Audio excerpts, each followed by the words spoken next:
This is my video for the section 1 of the final for soft skills CMT 4050. So for the past 4 weeks we've been reading Presence by Amy Cuddy. The most important part to the book, I believe, is going to be having power and using it in different formats and ways on the job site and throughout your career. So one of the first things in Chapter 5 of Presence is personal power versus social power. So it says, social power is characterized by the ability to exert dominance, to influence, or to control the behavior of others, earned and expressed through disproportionate control over valued resources, and social power is also limited and requires some kind of control over others. So for social power, it's going to be the power you have amongst like a group of friends or a group of coworkers. The people that I see on the job site the most that have this social power are the foremen. So over this past summer, the head foreman for the painting company for the middle school, his name was Felix. He was maybe 4'11". There's no way he was above 5 feet tall, but he had the social power, probably the best on the entire job site. He was absolutely the most friendly, and any tray that was on there, he was able to influence them and get them to change what they were doing in order for him to get his job done. It wasn't a part of like coordination where like, hey, we're going to be hanging up the ceiling tiles today, so we're going to need you out of the hallway. He was just going to be able to tell them immediately. He's like, no, I'm painting, so nothing's going to happen here. But like, he was so nice about it, and it never felt like he was bossing anyone around.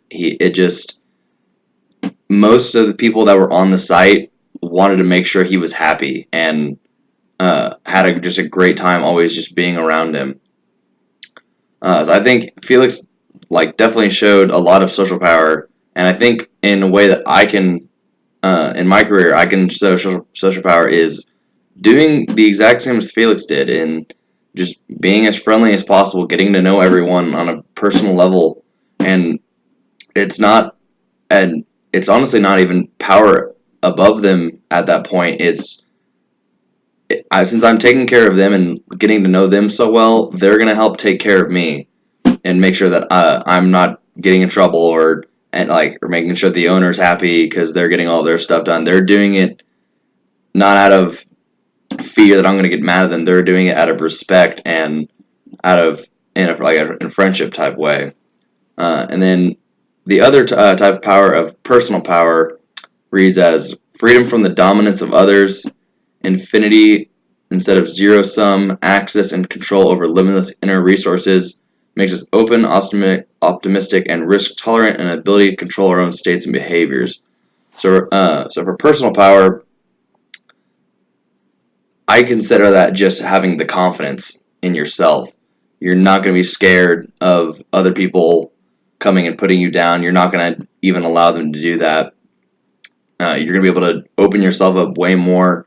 And I think through my career is how I can make sure I have personal power is just staying the way that I am. I feel like I'm a very confident person. I'm obviously going to be learning a lot more on the job site than I have been in college, and I'm going to be just learning so much information almost immediately once I start working. And I think having the personal power to kind of accept that I don't know everything at the moment, but I'm open and I'm very, very confident and optimistic to learn everything about the job site. It gives me a lot of personal power. And it's not only about having social or personal power. I think ways you attain both of those as well is through your body language.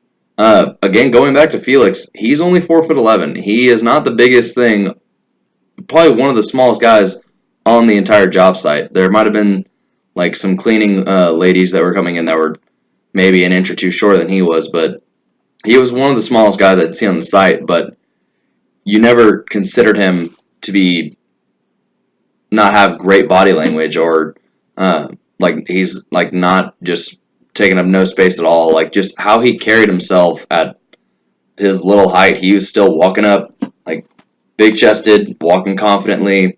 Never had his hands in his pockets or anything. Always looking up, always smiling to everyone. So I think having that body language of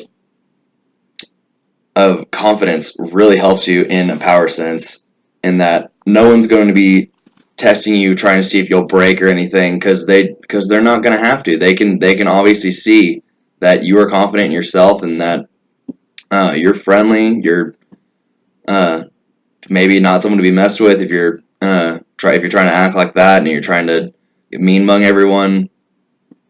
But I think that definitely the body language ties into power, and I think how I can make sure that that I'm acting very similar to Felix, that little painter, is walking around with confidence, walking around maybe not puffing my chest out all the time, but standing up straight, not walking slowly or like sprinting around the side, making it look like I'm panicked or not caring. It's just having confidence in myself and making sure it shows that through my body language. Just one of the last things is that I think ties into power on the job site and in the career is again faking it till you become it. Because as I said before, I'm not going to know everything on the job site, but I have to have either a small idea about it or act like I know about it, go back, look it up in the plans, figure out what it is. If I have to Google it, I'll Google it. But I can't just walk in there and not have any idea what's happening and just looking like a deer in the headlights. I have to fake it like I know what I'm doing, because and in terms of power and like the social power, these guys that have been doing these for years and years and decades, for some of like the higher up, for like superintendents and project managers, like they don't have to fake it anymore because they know what it is. And like so they have that social power of like they have the knowledge to give to everyone, and you're gonna have to get on their good side to know it for them to teach you. I think definitely faking it like I have a decent amount of idea of what's going on is gonna help out with my social power, and since in the sense of people will come to me and ask for help. Thank you so much.